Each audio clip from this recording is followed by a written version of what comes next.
G'day viewers, Prospector Pete here. Just like everybody else, I'm stuck at home because of the Chinese Kung Flu, since they don't know how to keep their gems to themselves. But anyway, that's not going to stop me from looking for gold. Any prospector will tell you gold's where you find it. At the moment I'm finding it in computers. Now, the other day I did a big cook-up of BGA chips, IC chips, memory RAM chips inside this keg. There's my little gas stove. Had the chips in there. It was a perfect height because the foam come right up to here. And I had about this much acid, so it was a fair bit of acid. Considering that this bottle cost me $88, I'm not in any hurry to buy another one soon. So what I want to show you guys is how to recycle your sulfuric acid, since it's so expensive. Now, when that was cooked, I actually poured it into a bucket of water in one of these 20-litre buckets.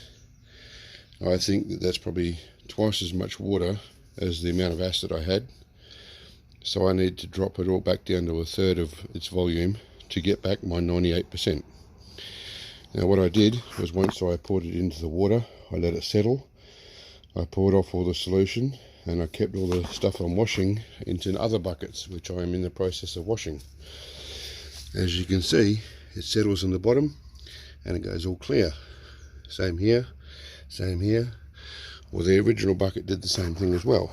So my acid mixed water was fairly clear and all the shit was on the bottom. So anyway, what I've done is I've put it in large open top vessels to aid in evaporation.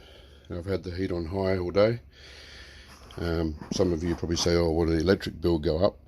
I'd rather spend a little bit of electricity than another $88 on acid.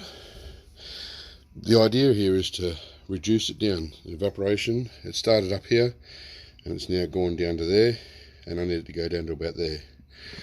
Same with this one, there's a line where it used to be, it's now gone down to there.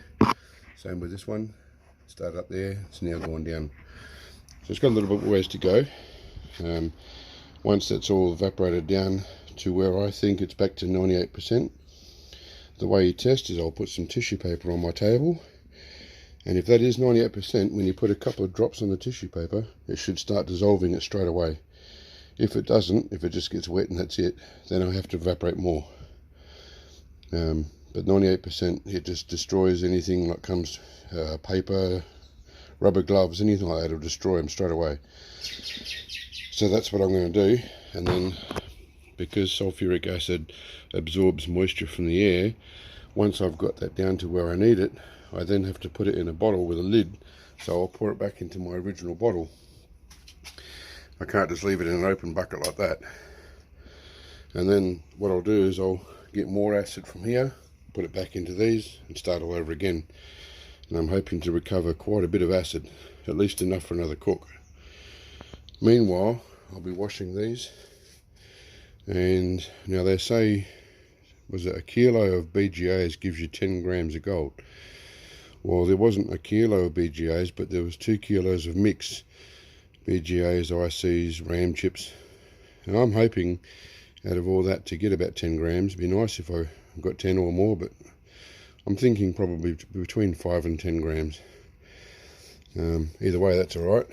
And my table looks like a mess, but it's all because I'm in the process of all sorts of things. I've got gold on my filters here, old AP solution which I keep using, you know, just stuff everywhere. I've got a mix here, silver, there's my stock pot, I've got more aqua regia there. So it's cluttered, but it's how I need it. So anyway, I just wanted to show you guys how to rejuvenate your sulfuric acid to save throwing it away. I'll keep getting computer gold until I can go prospecting again. So until my next video, thanks for watching, and keep looking for that shiny stuff. See ya.